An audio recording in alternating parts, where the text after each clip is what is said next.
Good afternoon. Today we will start a discussion about specialty course for emergency room. We will start about discussion about care and management for heart failure patients.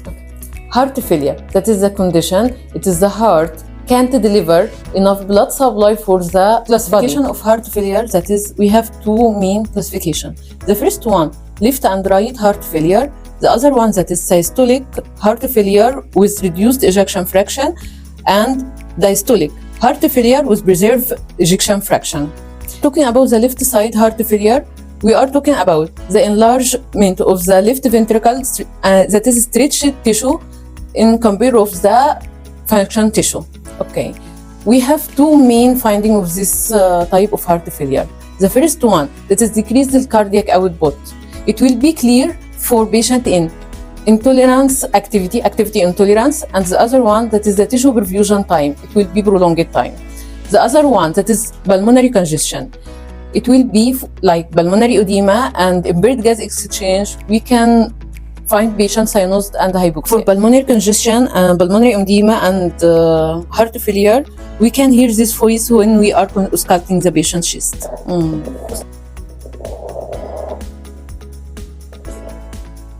About the right side heart failure symptoms, peripheral edema and ascites, weight gains, abdominal distension, vein neck distension, and hepatojugular reflux.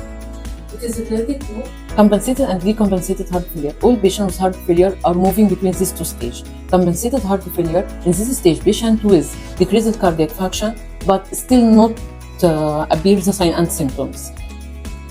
While patient is moving from compensated to decompensated stage, symptoms are increasing.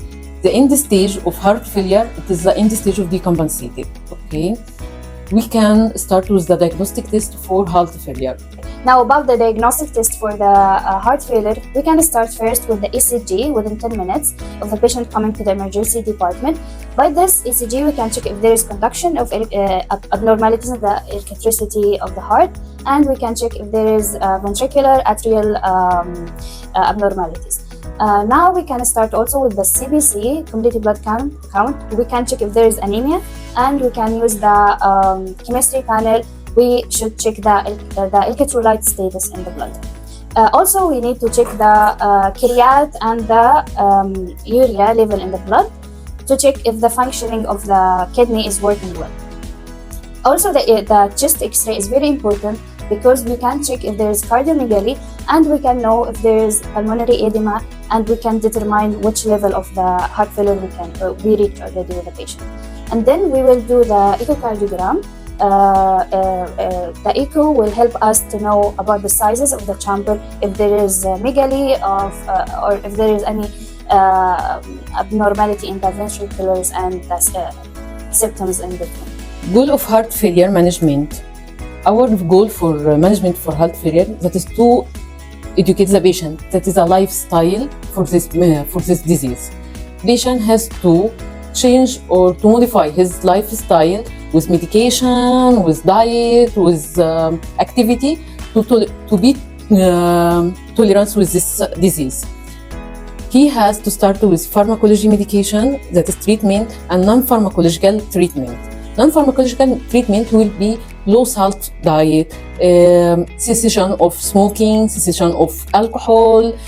For activity also, he has to be with a modified pattern of activity, and he has to learn how to use his medication. About pharmacological medication, pharmacological treatment or management for the heart failure, we are giving vasodilator, diuretic, anticoagulant for thromboembolism because of this disease, vasodilation, beta blocker. Thank you. Now we are about to finish our discussion. We will continue another topic with Ms. Reena. Good afternoon, nurses. Our second topic is pulmonary edema. What is the definition of pulmonary edema? It is the collection of fluid within the lung and alveoli. There are 4 types of pulmonary edema: cardiogenic, non-cardiogenic, neurogenic, and altitude. Okay, you know the main causes of pulmonary edema is heart failure, specifically left ventricular failure and renal failure. So பார்க்கவே Just tell me what are the symptoms of pulmonary edema.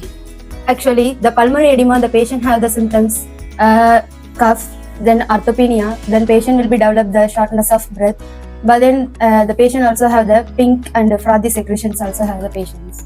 And patient will be suddenly desaturation. It will be the main causes of the pulmonary edema.